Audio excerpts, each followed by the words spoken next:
તમારી અંદર તમે કંઈક એવું છુપાવીને રાખ્યું છે ને અંદર કંઈક એ કોઈક વખત ભગવાન જો કોઈ સંજોગ ઊભા કરે, કોઈ તમારો મિત્ર હોય, કોઈની સામે તમે ખુલ્લું કરે ને, તમારે અંદર દરડીને બેઠા રહો.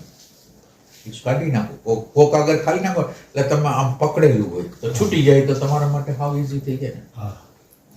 તમારી એક જ વાતમાં મને ખબર પડે, પ્રેઝન્ટ મોમેન્ટ. હા, એ તો બરાબર છે કે આમ બધું કરીને એ કરવાનું હોય ને એવું વધારે મહત્વનું હોય એવું મને હંમેશા લાગે. બરાબર, એ તો બરાબર છે. એટલે ઇમ્પ્રેશન ફૂડમાં એમ કે મતલબ તમે કોઈ ઓબ્જેક્ટ ધારી લો કે જોવો છો તો તમારી પોતાની હાજરી રાખવાના પ્રયત્ન સાથે એને જોવો ને તો એ રાઈટ રીતે અંદર આવે એવું મને લાગે છે. બરાબર. અધરવાઇઝ એ કંઈક અલગ જ રૂપરંગમાં આવશે અથવા જેવું હોય એવું નહીં દેખાય અથવા આપણી અંદર એ કોઈ અલગ કલરમાં સ્ટોર થશે. બરાબર. એટલે મારી અન્ડરસ્ટેન્ડિંગ એવું કહેવું છે કે હાજર રહીને એ જે બધી ઇમ્પ્રેશન્સ આવતી હોય તો એને પાચન, એને ડાયજેશન કહેવાય. એટલે એની અંદર માનો કે એક પ્રેઝન્ટ મોમેન્ટ છે, એના પછીનો કોઈ બીજો ઉપાય છે એમાં ગુરજેબમાં? માનો કે પ્રેઝન્ટ મોમેન્ટ છે, એ શું કરશે? એ તમારી અંદર અત્યારે જે રિએક્શન આવે છે એને જોશે, સમજશે. એનાથી આગળનો કંઈક છે હજી? એનાથી પ્રેઝન્ટ મોમેન્ટ થી આગળની વસ્તુ કોઈ છે? એ તમે જે કહેતા હો છો કે આપણો એની ઉપર દ્રષ્ટિ નાખતા પહેલા આપણી અંદર ટચ કરીને એ જે તમે પણ એટલું બધું મને હજી ભલે તમને ન ખબર હોય પણ માહિતી તો આપી શકો. એવી માહિતી છે કે પહેલા આપણી જે અંદર છે એને ટચ કરીને પછી બધું તમે વ્યવહાર કરો, એવું તમે શીખવાડેલું. હા, એટલે પેલું પ્રેઝન્ટ મોમેન્ટ, જો તમને સ્ટેપ બતાવું, ઓબ્ઝર્વેશન અને સેલ્ફ રિમેમ્બરિંગ, આ 3 પોઈન્ટ છે ને. એટલે ગુરજેબ જ્યારે એમ કે છે કે ઇમ્પ્રેશન ફૂડનું ડાયજેશન કરવું, ત્યારે એ ઠેઠ સેલ્ફ રિમેમ્બરિંગ લગીની વાત કરે છે, ત્યારે વાત કરે છે.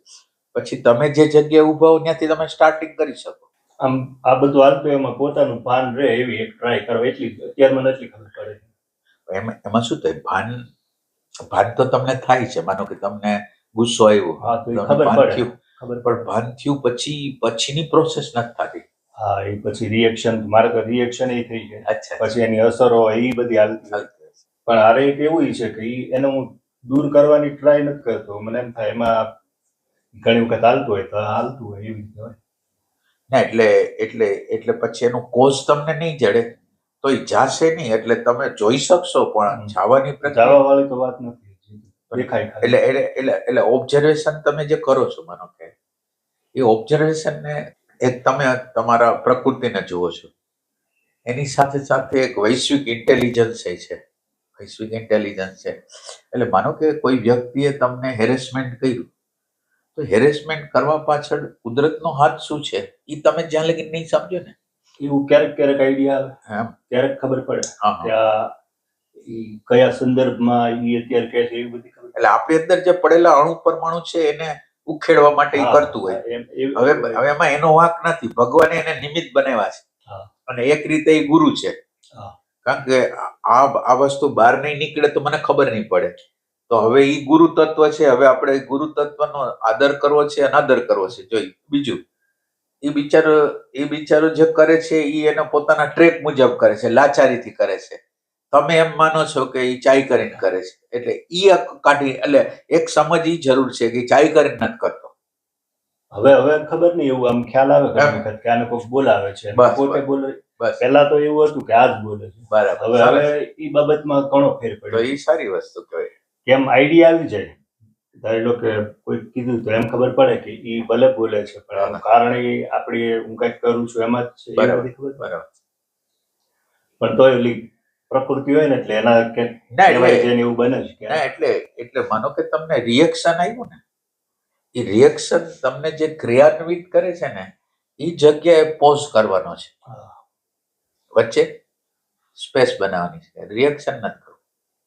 ઘણી વખત થઈ જાય ના, એટલે ભલે થઈ જાય કઈ વાંધો નહીં, પણ તમારે યાદ રાખવાનું છે કે આ કરવાનું છે પોઝ. એટલે શું થાય, એ ટ્રેક બની જાય. તમે માનો કે તમને દેખાણું અને તમે તાદાત્મ્ય કર્યું એટલે પછી એક વખત બે વખત તો એ ટ્રેક બની જાય અને આપણે ટ્રેકને તોડવો છે.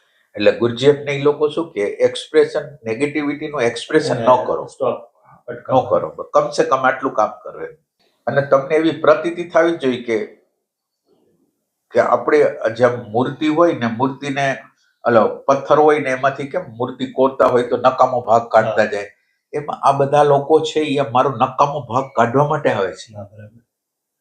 અને નકામો જો ભાગ નીકળી જશે તો અંદરની જે સચ્ચિદાનંદ મૂર્તિ છે એ બહાર નીકળશે. તો ઈ આપણે કરવાનું છે.